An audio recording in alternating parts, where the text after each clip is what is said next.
नमस्कार दोस्तों, मैं हूं सिद्धांत उदासी और आप देख रहे हैं आपका अपना YouTube चैनल की ऑफ मैथमेटिक्स। अभी तक के वीडियो में हमने चैप्टर नंबर 6 तक कवर किया है। ठीक है, अब हम चैप्टर नंबर 8 पर बात करेंगे, जो जिसका नाम है बैंकिंग एंड टैक्सेशन। हिंदी में इसे कहा जाता है बैंकिंग एवं कराधान। ठीक है, तो आज हम इस वीडियो लेक्चर में एक्सरसाइज 1 को कवर करेंगे, जो पूरा बैंकिंग पर बेस्ड है, और नेक्स्ट वीडियो में हम टैक्सेशन वाला पार्ट भी कवर करेंगे। तो सबसे पहले आज के वीडियो में हम ये देखेंगे कि बैंक में हम जो अकाउंट्स ओपन कराते हैं वो अकाउंट कितने टाइप के होते हैं, और इस चैप्टर में हम कौन से 2 अकाउंट के बारे में बात करेंगे। ठीक है, उससे रिलेटेड फॉर्मूला देख लेते हैं, उसका कंसेप्ट देख लेते हैं, फिर एक्सरसाइज के क्वेश्चन स्टार्ट करेंगे। तो देखिए, बैंकिंग वाले पार्ट में सबसे पहले हम लोग जितने बैंक के बारे में जानते हैं, सबसे पहला अकाउंट जो सभी का ओपन कराते हैं हम अकाउंट मतलब बैंक में, वो कौन सा होता है? Saving account. ठीक है, सभी का लगभग अकाउंट होता है सेविंग अकाउंट, जिसे हिंदी में क्या कहा जाता है? बचत खाता। ठीक है, हम इसको अपने पैसे की बचत के लिए इस खाता को ओपन कराते हैं, जहां पर हम पैसा डिपॉजिट भी कर सकते हैं और अपने मर्जी से, और जब चाहे अपनी मर्जी से हम उसको विड्रॉल भी कर लेते हैं। तो इस कंडीशन में हमको इंटरेस्ट भी देता है बैंक, है ना, पर वो इंटरेस्ट सबसे कम होता है। कम होने की वजह क्या है वो भी मैं आपको बताऊंगा। ठीक है, अब दूसरा जो खाता होता है, दूसरा जो अकाउंट होता है, उसे कहते हैं करेंट अकाउंट। ठीक है, करेंट अकाउंट या इसे हिंदी में कह सकते हैं चालू खाता। ये खाता, ये वाला जो अकाउंट है, ये कौन ओपन कराते हैं? जो बिजनेसमैन होते हैं, जो बड़ा बिजनेस करते हैं, उनको बड़े बड़े ट्रांजेक्शन करने होते हैं, इसीलिए उनको करंट अकाउंट ओपन कराना पड़ता है। ठीक है, इसमें भी वो जब चाहे डिपॉजिट भी कर सकते हैं और जब चाहे पैसे को विड्रॉल भी कर सकते हैं। अब तीसरा जो हम इस अध्याय में पढ़ेंगे वो है रिकरिंग डिपॉजिट अकाउंट। ठीक है, रिकरिंग डिपॉजिट अकाउंट, या इसे शॉर्ट फॉर्म में आरडी अकाउंट भी कहा जाता है। ठीक है, हिंदी में इसे कहते हैं आवर्ती जमा खाता। आवर्ती जमा खाता। ठीक है, ये अकाउंट कौन ओपन करवाता है? इस अकाउंट में एक नियम होता है कि हम पैसे को जमा कराते चलेंगे तो वो एक फिक्स्ड पीरियड, है ना, एक नियत समय अंतराल के लिए हम उसको जमा करते हैं। अगर हम इसमें एक बार पैसा देते हैं तो हम तुरंत उसको विड्रॉल नहीं कर सकते। तो क्या होता है, इसमें हम मंथली पैसा जमा करते जाते हैं। जैसे कि कोई भी ऐसा व्यक्ति होता है जो कि महीने में कुछ पैसा अलग कर रहा है और चाह रहा है कि उसकी सेविंग हो जाए, उसका बचत हो जाए, तो वो आरडी अकाउंट में अपना पैसा इन्वेस्ट करता है। जैसे कि फॉर एग्जांपल, मेरे पास पैसे होते हैं महीने के, मान लो मैं 1000 रुपए हर महीने अलग करता हूँ और हर महीने 1000 रुपए में अपने आरडी अकाउंट में डालता हूँ, और मैंने अपना आरडी अकाउंट 4 साल के लिए फिक्स किया है। तो मतलब मैं 4 साल तक कितने महीने हो जाएंगे टोटल? 4 इयर्स में 48 मंथ होते हैं। ठीक है, 12 into 4 48, तो 48 महीने तक मैं हर महीने 1000 रुपए जमा करते चलूंगा, और किसी भी महीने बीच में जाकर अगर मैं पैसा निकालना चाहूंगा तो मैं निकाल नहीं सकता, क्योंकि पीरियड फिक्स होता है 4 साल। अगर बीच में निकालना पड़ भी गया किसी कंडीशन में 1-2 साल बाद, तो उस हिसाब से मेरे को पैसा मिल जाता है, पर उसमें इंटरेस्ट मेरे को कम मिलता है। अब बात यहाँ पे आती है, क्या आरडी अकाउंट में जो इंटरेस्ट है वो सेविंग और करंट से ज्यादा मिलता है? तो बिल्कुल ज्यादा मिलता है। इसकी वजह क्या है? क्योंकि जब हम आरडी अकाउंट में पैसा जमा करते हैं तो वो पैसा हमारा 4 साल तक के लिए बैंक वालों के पास होता है। तो बैंक वाले उस पैसे का इस्तेमाल कर सकते हैं, है ना। हम उसको लेने तो जाएंगे नहीं 4 साल तक, 4 साल के बाद जाएंगे तो वो हमें अच्छा इंटरेस्ट भी दे देता है। और इसके बाद हम चौथा अकाउंट देखते हैं, जिसे कहते हैं fixed deposit account. Fixed deposit account, ठीक है, या इसको शॉर्ट फॉर्म में एफडी अकाउंट कहा जाता है, और हिंदी में इसे कहते हैं सावधि जमा खाता। ठीक है, हिंदी में इसे क्या कहा जाता है? सावधि जमा खाता। इसमें हम लोग क्या करते हैं? सीधा एक मुश्त हमारे पास कोई मान लो 50,000, 1 लाख, 2 लाख ऐसा पैसा पड़ा है और हम उसको इन्वेस्ट करना चाहते हैं। भाई हमारे पास पड़ा है, हम चाहते हैं कि उसका इन्वेस्टमेंट हो जाए। तो हम क्या किए, मान लीजिए मेरे पास 2 लाख रुपए है, मैंने 2 लाख रुपए को सीधा फिक्स डिपॉजिट अकाउंट में जमा करा दिया और एक फिक्स्ड पीरियड के लिए जमा करा दिया, सपोज 5 साल के लिए। तो 2 लाख रुपए को मैंने जमा कराया एफडी अकाउंट में और 5 साल तक उस पैसे को मैं लेने नहीं जाऊंगा। तो 5 साल तक बैंक वाला उस पैसे का यूज कर सकता है। तो इसमें सबसे ज्यादा इंटरेस्ट मिलता है, किसमें, एफडी अकाउंट में, क्योंकि हम इसमें एक बार अच्छा मोटा पैसा देते हैं और 5 साल तक उसको लेने नहीं जाते, इसलिए हमको 5 साल बाद जो रिटर्न मिलता है वो इंटरेस्ट अच्छा मिलता है और हमारा अमाउंट भी अच्छा मिल जाता है। तो देखिए यहाँ पर फर्क क्या है सब में, सेविंग अकाउंट सबका होता है बचत खाता, इसमें हम जब चाहे पैसा डाल सकते हैं और जब चाहे निकाल भी सकते हैं, ठीक है। करंट अकाउंट क्या होता है, ये एक चालू खाता होता है जो बिजनेसमैन लोग ओपन करते हैं, क्योंकि उनको बड़े बड़े ट्रांजेक्शन करने होते हैं, व्यापारी को पैसा देना है, पैसा को लेना है, तो उन लोग करंट अकाउंट ओपन कराते हैं, ठीक है। तीसरा होता है recurring deposit account, RD account, आवर्ती जमा खाता। ये हम लोग मंथ वाइज पैसा जमा करते हैं, एक फिक्स्ड पीरियड सेट कर लेते हैं कि मान लो मेरे को 3 साल तक पैसा देना है, तो 3 साल में अगर 36 महीने होते हैं तो हर महीने में एक फिक्स्ड अमाउंट, मान लो मैं 500 रुपए जमा कर रहा हूं, तो हर महीने 500 रुपए मेरे अकाउंट से कटता जाएगा या फिर मैं जमा करूंगा, ठीक है। तो इसमें इन दोनों की अपेक्षा ज्यादा इंटरेस्ट आता है, ठीक है।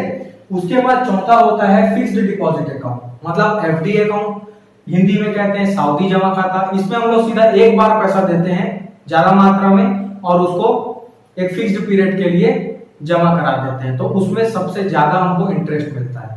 तो हाल फिलहाल इस चैप्टर में हम इन दोनों अकाउंट के बारे में बात करेंगे, ठीक है, कि रिकरिंग डिपॉजिट अकाउंट में हम इंटरेस्ट कैसे कैलकुलेट करेंगे और फिक्स्ड डिपॉजिट अकाउंट में इंटरेस्ट के साथ हम लोग को अमाउंट कैसे निकाला जाता है। तो चलिए वीडियो की स्टार्टिंग करते हैं। पहले हम देखते हैं कि आरडी अकाउंट, आवर्ती जमा खाता में ब्याज की गणना, मतलब कैलकुलेशन ऑफ इंटरेस्ट कैसे किया जाता है, ठीक है। तो इसके लिए देखो फॉर्मूला है इंटरेस्ट ऑन आरडी अकाउंट, ठीक है। इसके लिए फॉर्मूला है P into R upon 100 into 12 into n into n+1 upon 2, ठीक है, ये फॉर्मूला है। अब इस फॉर्मूले में जो टर्म्स दिए हैं वो क्या क्या हैं उसको समझते हैं। तो जैसे P लिखा है तो P का मतलब क्या हो जाएगा, प्रिंसिपल हो जाएगा, ठीक है, या हिंदी में से क्या कहा जाता है, मूलधन। हिंदी में क्या कहते हैं इसको, मूलधन कहते हैं, ठीक है। जो पैसा हम जमा करते हैं, आरडी अकाउंट है तो हर महीने पैसा जमा होगा, तो जितना भी पैसा, मतलब मैं 100 रुपए हर महीने दे रहा हूं तो मेरा P इक्वल टू 100 हो गया। 500 दे रहा हूं हर महीने तो P बराबर 500 हो गया। 1000 रुपए हर महीने दे रहा हूं तो P बराबर 1000 रुपए हो गया। मतलब जितना भी उसने अपना पैसा सेट किया है हर महीने देने के लिए। और ये R क्या है, तो ये R है रेट ऑफ इंटरेस्ट, ठीक है। बैंक वाला मेरे को कितना प्रतिशत ब्याज देगा ये R बताएगा, ठीक है। ये हो गया ब्याज की दर, ब्याज की दर। ये हर बैंक का अपने हिसाब से थोड़ा बहुत फर्क होता है रेट ऑफ इंटरेस्ट में, कोई 8% दे रहा है, कोई 10% दे रहा है, कोई 9% दे रहा है, सबका अलग अलग होता है। हमको क्वेश्चन में बता देगा R कितना है। अब ये N क्या है, तो ये N है नंबर ऑफ मंथ्स, ठीक है, नंबर ऑफ मंथ्स, कितने मंथ के लिए मैं पैसा जमा कर रहा हूं वो N बताएगा, ठीक है। माह की संख्या है ना, माह की संख्या मतलब कितने माह होंगे, बात समझ आ रही है। तो ये फॉर्मूला है हमारा इंटरेस्ट ऑन आरडी अकाउंट का। अब जब हम इंटरेस्ट को इस फॉर्मूले से निकाल लेंगे तो हमको अगर पता लगाना है कि मैंने जितना पैसा जमा किया वो फिक्स्ड पीरियड बाद अब मेरे को ब्याज के साथ, इंटरेस्ट के साथ कितना मिलेगा टोटल, तो मैं क्या करूंगा, यहाँ पे देखो अमाउंट का फॉर्मूला लगाऊंगा और अमाउंट के लिए मेरे को क्या करना है, देखो मैंने हर महीने P रुपए दिया है, हर महीने P रुपए दिया है। P मतलब क्या, जितना पैसा मैंने सेट किया हर महीने देने के लिए, कितने महीने तक दिया, N महीने तक दिया है, तो इस P के साथ आप N का इंटू कर दोगे, ठीक है। सपोज मान लो मैं हर महीने 500 रुपए दे रहा हूँ, कितने महीने के लिए दिया हूँ, मान लो 12 महीने तक दिया, तो क्या करूंगा 500 इंटू 12 करके पता लगाऊंगा ना कि मैंने कितना जमा किया है, ठीक है, तो ये मेरे जमा किया हुआ पैसा हो गया, प्लस इसमें ये इंटरेस्ट ऐड हो जाएगा, जितना भी इंटरेस्ट कैलकुलेशन में आएगा, ठीक है, वो इंटरेस्ट इसमें ऐड हो जाएगा, तो हमको क्या मिलेगा, अमाउंट मिलेगा कि इतने समय बाद हमको कितना पैसा रिटर्न मिलना है। तो ये इतना समझ के आपको समझ आ गया कि आरडी अकाउंट में क्या फॉर्मूला लगाना है और उसमें अमाउंट कैसे निकलेगा, ठीक है। अब हम फिक्स्ड डिपॉजिट अकाउंट के बारे में देख लेते हैं। जमा खाता, देखो एफडी अकाउंट में हम लोग को क्या करना है, इसमें हम लोग पैसा को एक बार जमा करते हैं और एक फिक्स्ड पीरियड के लिए जमा करके छोड़ देते हैं, ठीक है। तो यहाँ पर जो इंटरेस्ट होता है वो कंपाउंड इंटरेस्ट यहाँ पे निकलता है। फॉर एग्जांपल जैसे मैं आपको समझाता हूं, जैसे कि मान लीजिए आपने जमा किया 10,000 रुपए, ठीक है, फॉर एग्जांपल मैंने 10,000 रुपए जमा किया, कितने समय के लिए, 5 साल के लिए सपोज, ठीक है, 5 साल के लिए, और मेरे को रेट ऑफ इंटरेस्ट मेरा है 10% पर एनम। पर एनम का मतलब क्या है कि हर साल मेरे को 10% ब्याज मिलेगा। तो जैसे ही मैंने पहले साल 10,000 रुपए डाला, तो एक साल बाद 10% ब्याज मेरे को मिल जाएगा, कितना, 10,000 पर मेरे को 10% मतलब 1,000 रुपए ब्याज मिल जाएगा, कितना हो जाएगा, 11,000 रुपए। ये हो गया पहले साल के अंत में। अब जब दूसरे साल मेरे में ब्याज ऐड होगा तो वो 10,000 पे नहीं होगा, वो किस पे होगा, इस पैसे पे होगा, ठीक है, क्योंकि एक साल के खत्म होते तक मेरा जो मूलधन है, मतलब जो मेरा प्रिंसिपल है, वो क्या बन गया, 11,000 रुपए बन गया। अब जब दूसरे साल पैसा जब ब्याज उसमें ऐड होगा तो इसका 10% ऐड होगा, ठीक है, मतलब दूसरे साल के अंत में मेरा पैसा हो जाएगा 11,000 और इसका 10% कितना होगा, 1,100 रुपए। तो ये ऐड हो जाएगा, कितना हो गया, 12,100 रुपए।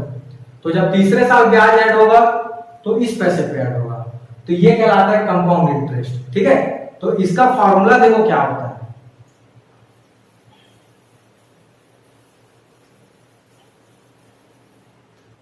ठीक है, इसके लिए देखो क्या फॉर्मूला लगाना है, amount is equal to principal 1 plus R/100 और पावर n, ठीक है, या यहाँ पे आप t भी लिख सकते हो, ठीक है।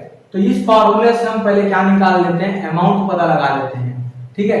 a मतलब क्या हो गया, अमाउंट हो गया, p मतलब क्या हो गया, प्रिंसिपल हो गया। देखो अमाउंट का मतलब क्या होता है, मिश्र धन, मतलब वो वाला पैसा जिसमें ब्याज एडेड है, मतलब इंटरेस्ट जुड़ा हुआ है, और प्रिंसिपल मतलब क्या हो गया, मूलधन। ये तो पता चल गया आपने को, जितना पैसा हम डिपॉजिट करेंगे। आर क्या है, आर है रेट ऑफ इंटरेस्ट, ठीक है, रेट ऑफ इंटरेस्ट मतलब ब्याज की दर, ब्याज की दर, और ये जो एन है ये हो जाएगा टाइम। टाइम जो है वो ईयर्स में देगा आपको, है ना, इन ईयर्स, समय साल में बताएगा, कितने साल के लिए, 2 साल, 5 साल, 6 साल, 10 साल, जो भी, ठीक है। जैसे ही हम अमाउंट का पता लगा लेंगे इस फॉर्मूले से, तो हमको यहाँ से इंटरेस्ट निकालना है, और इंटरेस्ट को हम कौन सा इंटरेस्ट बोलेंगे, CI, कंपाउंड इंटरेस्ट बोलेंगे। और इसको निकालने के लिए क्या करना है, इस अमाउंट से हम लोग को अपना मूलधन मतलब प्रिंसिपल को माइनस कर देना है, ठीक है, तो आपको इंटरेस्ट का पता चलेगा, ठीक है। ये बात आपको क्लियर हो गई। अब यहां पर क्वेश्चन बनाने से पहले एक छोटा कंसेप्ट इसी एफडी अकाउंट में और देख लेते हैं। देखो एफडी अकाउंट में जब भी हम लोग को इंटरेस्ट कैलकुलेट करने बोलेगा या अमाउंट निकालने बोलेगा, तो उसमें एक बात मेंशन रहेगी कि ब्याज की गणना, इंटरेस्ट का कैलकुलेशन हमको कैसे करना है, साल में करना है या 6 महीने में करना है या 3 महीने में करना है या मंथ में करना है, ठीक है। अलग अलग क्राइटेरिया में क्वेश्चन होते हैं। किसी में बोलता है कि इंटरेस्ट कैलकुलेटेड एवरी 6 मंथ, तो मतलब उसमें हर 6 महीने में चाहिए ब्याज, है ना, और किसी में साल में बोलता है और किसी में मंथली भी बोलता है। तो यहाँ पर हम लोग टेबल से इसको समझ लेते हैं, हमको क्या करना है। देखो हम लोग को अगर बोलता है, यहाँ पे हम लोग लिख देते हैं, यहाँ रेट को लिख देते हैं, टाइम को लिख देते हैं। अगर मान लो हमको बोल रहा है कि ब्याज की गणना ईयरली करनी है, मतलब सालाना करना है, हर साल करना है, तो जैसा रेट लिखा है उसको वैसे ही ले लेना, टाइम को भी आप वैसे ही ले लेना, उसमें कोई चेंजेस नहीं आएगा। लेकिन अगर हमको बोला कि आपको ब्याज की गणना हाफ ईयरली करनी है, मतलब हर 6 महीने में करना है, जैसे 6 महीना बीतेगा तो ब्याज उसमें ऐड होना चाहिए, तो उस कंडीशन पे हम लोग क्या करते हैं, रेट को हम लोग 2 से डिवाइड कर देंगे और टाइम के साथ 2 का इंटू कर देंगे, ठीक है, क्योंकि हर 6 महीने में करना है। अब देखो उसके बाद अगर क्वार्टरली बोला, क्वार्टरली का मतलब क्या होता है, हर 3 महीने में, तो अगर हर 3 महीने में बोलेगा तो उस कंडीशन में रेट पे आपको 4 का डिवाइड करना है और टाइम के साथ आपको 4 का इंटू कर देना है, ठीक है। और अगर मंथली बोलता है, अगर आपको क्या बोला, मंथली हर महीने बोल रहा है, तो उस कंडीशन में रेट के साथ आप 12 का डिवाइड करोगे और टाइम के साथ आप 12 का इंटू करोगे, ठीक है। तो हम क्वेश्चन में रीड कर लेंगे कि इंटरेस्ट हमको कैसे कैलकुलेट करने बोल रहा है। अगर ईयरली बोल रहा है तब तो आप रेट टाइम के साथ कोई चेंजेस नहीं करना, लेकिन अगर हाफ ईयरली बोलता है तो रेट के साथ 2 का डिवाइड, टाइम के साथ 2 का इंटू। अगर क्वार्टरली बोल रहा है तो रेट को 4 से डिवाइड, टाइम को 4 से इंटू। और अगर मंथली बोलता है तो रेट को 12 से डिवाइड और टाइम को 12 से इंटू। तो चलिए अब हम लोग एक्सरसाइज का क्वेश्चन देखते हैं और इसको इसमें यूटिलाइज करेंगे। अब हम देखते हैं क्वेश्चन नंबर 1, एक्सरसाइज पहला, ठीक है, जो कि रिकरिंग डिपॉजिट अकाउंट पर बेस्ड है। क्या लिखा है, देखिए, Reshma open a recurring deposit account in Punjab national bank for 5 years. Reshma ने क्या किया, रिकरिंग डिपॉजिट अकाउंट ओपन किया पंजाब नेशनल बैंक में, कितने साल के लिए, 5 साल के लिए। एंड डिपॉजिट्स ₹200 एवरी मंथ, और हर महीने वो 200 रुपए जमा करते रहे, ठीक है। If the rate of interest is 6% per annum, और बैंक वाला जो ब्याज दे रहा है वो कितना, ब्याज दर कितना है, 6% पर एनम सालाना। Then how much money will she get after 5 years, तो उसको 5 साल बाद कितना पैसा रिटर्न होगा वो हमें पता लगा के देना है। तो पहले हम इंटरेस्ट का कैलकुलेशन करेंगे, देन अमाउंट पता चलेगा, ठीक है। तो देखिए सॉल्यूशन करते हैं। पहले जो हमको दिया है उसको लेट कर लो, ठीक है। क्या क्या दिया है, सबसे पहले हमको प्रिंसिपल बता दिया है कि ₹200, हर महीने 200 रुपए जमा हो रहा है। दूसरी बात क्या बताई गई है कि रेट ऑफ इंटरेस्ट जो है वो कितना है, रेट ऑफ इंटरेस्ट कितना है, 6% है पर एनम। हर साल कितना लगना है रेट, 6% ब्याज मिलना है। और हाउ मच मनी, और कितने साल के लिए जमा किया है, 5 साल के लिए, तो टाइम कितना हो गया, 5 इयर्स। पर हमको समय को किसमें निकालना रहेगा, मंथ में निकालना रहेगा। तो हम n यहां से निकाल लेते हैं। 5 साल में 5 साल में कितना महीना होगा, 5 × 12 मतलब 60 मंथ्स हो जाएंगे, है ना, 60 महीना हो जाएगा टोटल 5 साल में। अब देखो सबसे पहले हम लोग क्या निकाल लेते हैं, इंटरेस्ट। तो इंटरेस्ट ऑन आरडी अकाउंट, इसका हमारे पास फॉर्मूला क्या है, P × R upon 100 × 12 n × n+1 divided by 2, ठीक है। यहां वैल्यू पुट अप करते हैं। P की जगह कितना, 200, R की जगह कितना देखो 6 है, अपॉन 100 मल्टीप्लाई बाई 12, n कितना है, 60 है, ब्रैकेट n+1 मतलब 60 + 1 हो जाएगा और डिवाइडेड बाई हो जाएगा 2, ठीक है। आगे देखो यहां सॉल्व कर लेते हैं। आगे क्या मिलेगा, देखो यहां से देखो दोनों जीरो कैंसिल हो जा रहा है, ठीक है।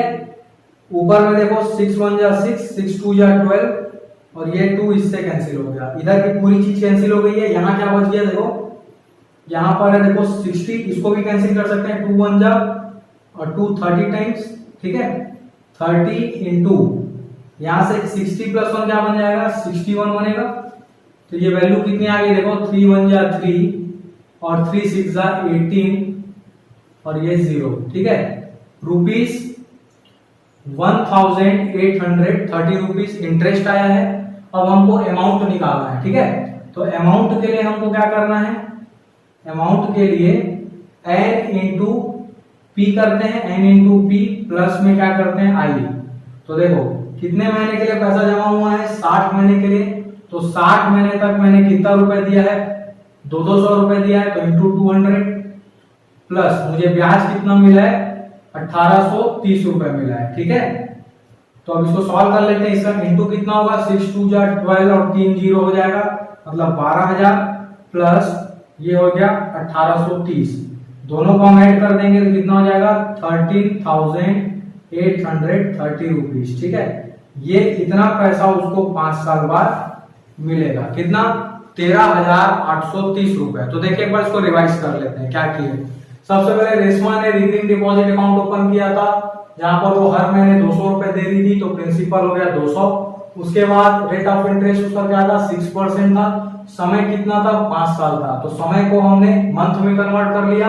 फॉर्मूला है P into R 100 into 12 n into n plus 1/2, value सारी पुट की, कैंसल आउट किया, हमें इंटरेस्ट मिला। इंटरेस्ट मिलने के बाद अमाउंट का फॉर्मूला लगा लिए, number of month into principal, इससे पता चला कि कितना पैसा जमा हुआ है और ये इसमें ऐड कर दिया ब्याज को, इंटरेस्ट को, कैलकुलेशन किए, हमारा आंसर आ गया। तो इसी तरीके से रिकरिंग डिपॉजिट अकाउंट के आप सारे क्वेश्चंस बना सकते हैं इस फॉर्मूले से। अब हम लोग नेक्स्ट देखेंगे फिक्स्ड डिपॉजिट अकाउंट। हम देखते हैं क्वेश्चन नंबर 2 जो कि फिक्स्ड डिपॉजिट अकाउंट पर बेस्ड है, सावधि जमा खाता। ठीक है, Kisan deposits ₹20,000 for 1 year as fixed deposit in Allahabad bank at an interest rate of 16% per annum. यहां तक की बात में क्या बताया कि किसान जो है वो 20,000 रुपए डिपॉजिट किया 1 साल के लिए, किसमें इलाहाबाद बैंक में, जहां पर उसको इंटरेस्ट का रेट कितना मिल रहा है 16% पर एनम। 1 साल का जो रेट ऑफ इंटरेस्ट का कितना है 16%।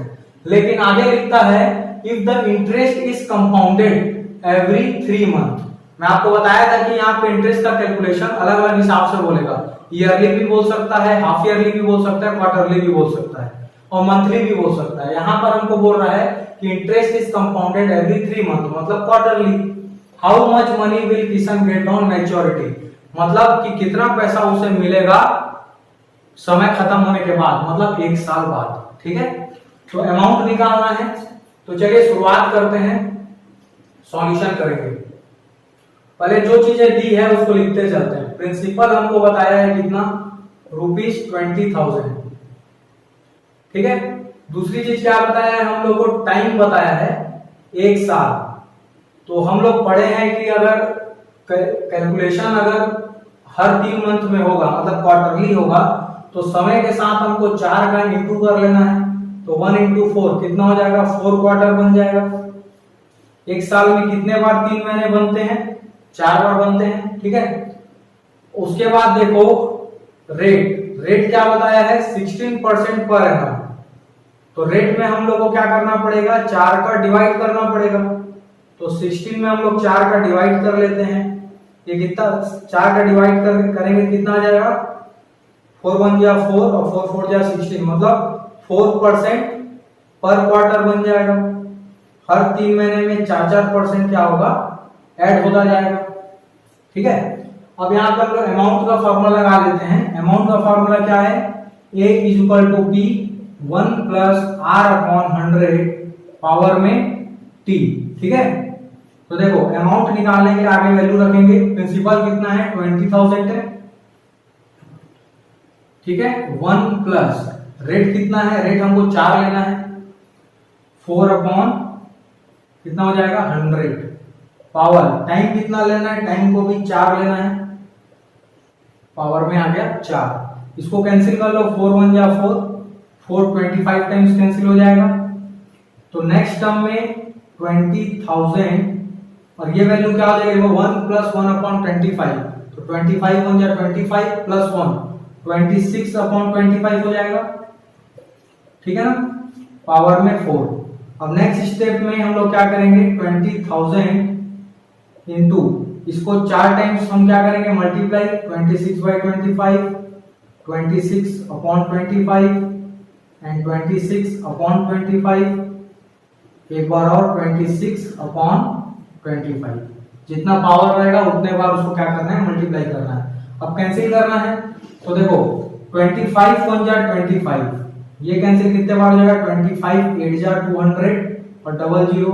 ठीक है, फिर 25 1 जा 25, इसको कैंसिल करो, 25 3 जा 75 एंड 50 बनेगा तो 25 टू जा कितना हो जाएगा 30 हो जाएगा, ठीक है, सॉरी 25 टू जा 50 हो जाएगा। तो अब आगे हमको क्या करना है, अब ये 25 जो है वो तो 32 से कैंसिल नहीं हो सकता, तो हमको फाइनली क्या रिजल्ट निकालना है 32 into 26 into 26 into 26 into 26 upon नीचे में क्या क्या बच गया 25 तो 25 इंटू 25, ठीक है। तो देखो फाइनल अब क्या मिलना है अपने को, अमाउंट इज इक्वल टू, आपको ऊपर में सारी वैल्यूज को क्या करना है मल्टीप्लाई करना है, तो इसका पूरा कैलकुलेशन करेंगे, ठीक है। तो इसका कैलकुलेशन देखो क्या आ जाएगा 6233232, ठीक है, 1462332, मैंने यहाँ डायरेक्ट मल्टीप्लीकेशन लिखा है, आप इसको मल्टीप्लाई करके देखना ये वैल्यू आएगी। नीचे में क्या आ जाएगा देखो 25 इंटू 25 कितना हो जाएगा 625 हो जाएगा, ठीक है ना।